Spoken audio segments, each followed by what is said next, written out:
Selamat pagi teman-teman semua. Jumpa lagi dengan saya Pendeta Abial Tarpapalan dalam renungan pagi. Firman Tuhan yang kita akan renungkan sejenak terambil dari Amsal 22 ayat 9. Amsal 22 ayat 9. Orang yang baik hati akan diberkati karena ia membagi rezekinya dengan si miskin. Orang yang baik hati akan diberkati karena ia membagi rezekinya dengan si miskin. Kita akan renungkan firman Tuhan ini dengan tema kebaikan dalam segelas susu. Kebaikan dalam segelas susu.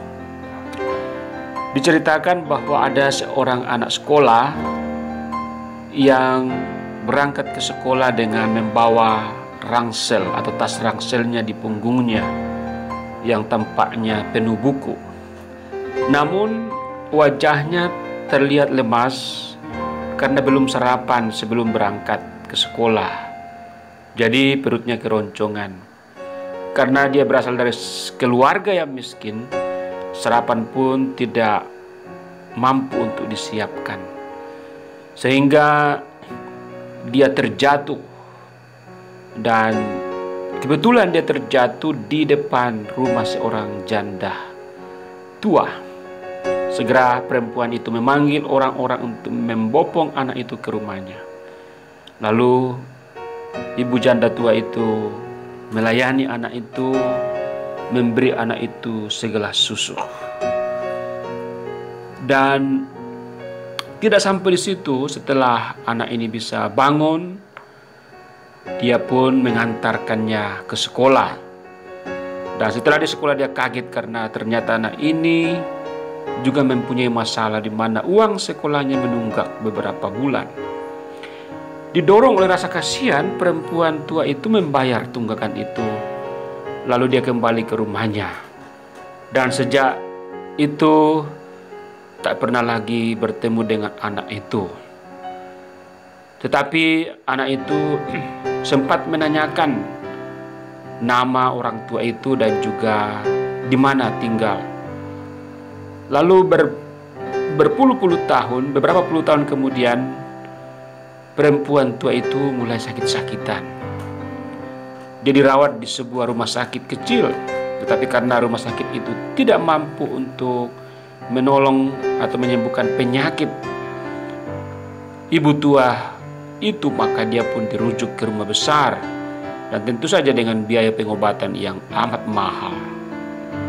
Tetapi di rumah sakit yang besar itu, orang tua ini dirawat dengan penuh kasih sayang.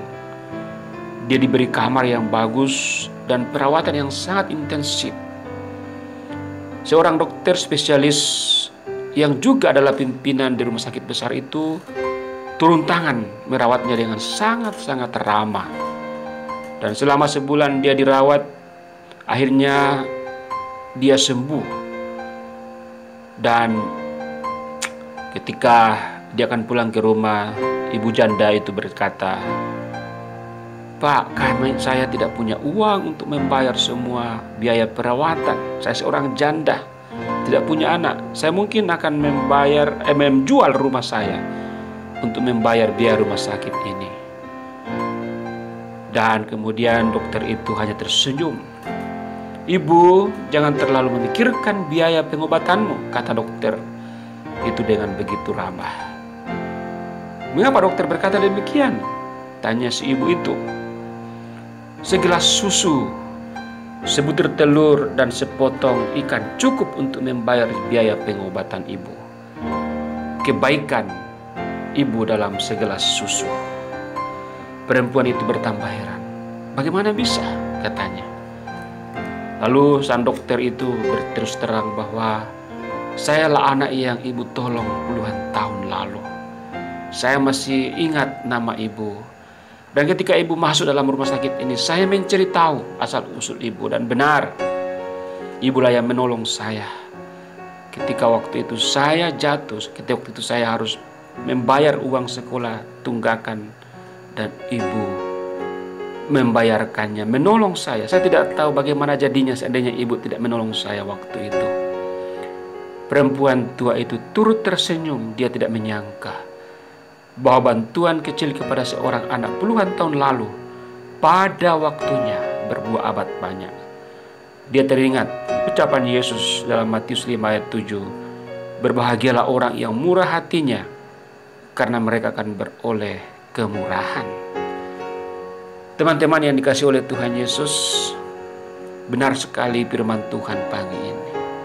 Orang yang baik hati akan diberkati, karena ia membagi rezekinya dengan si miskin. Ya, kadangkala kita berpikir bahwa bagaimana caranya untuk menyenangkan hati Tuhan. Ada orang yang menyenangkan hati Tuhan dengan terlibat di dalam pelayanan, belajar piano, belajar bagaimana memimpin pujian di gereja, belajar berkhotbah, bahkan berstudi untuk menjadi seorang pelayan atau pendeta. Nah, itu juga teman-teman adalah cara untuk menyenangkan hati Tuhan, termasuk juga memberitakan Injil kemana-mana. Tetapi firman Tuhan pada pagi hari ini juga memberikan sebuah informasi ilahi bahwa untuk menyenangkan hati Tuhan, maka kita harus berpihak kepada orang-orang miskin, berpihak kepada anak-anak kecil. Berpihak dengan cara apa?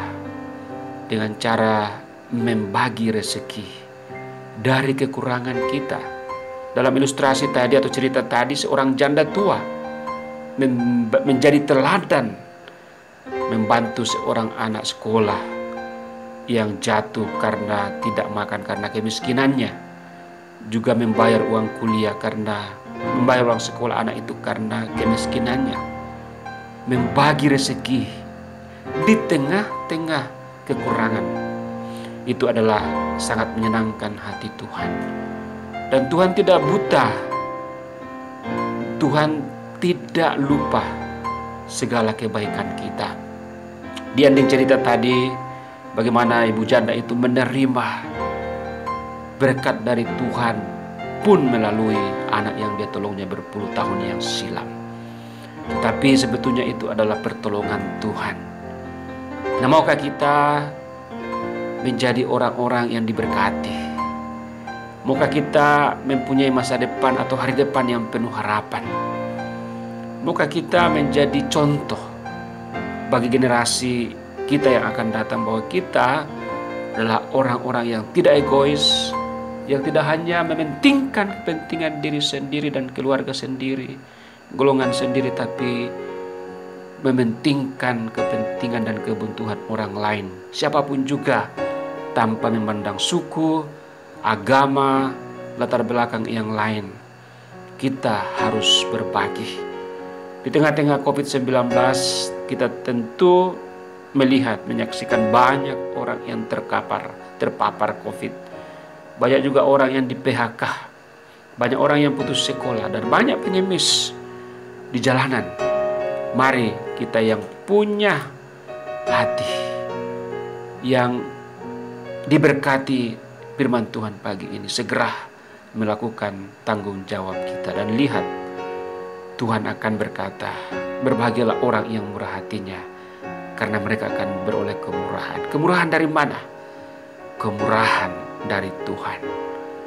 Bunda Teresa pernah mengatakan bahwa jika kasih membutuhkan balasan, kasihilah orang lain.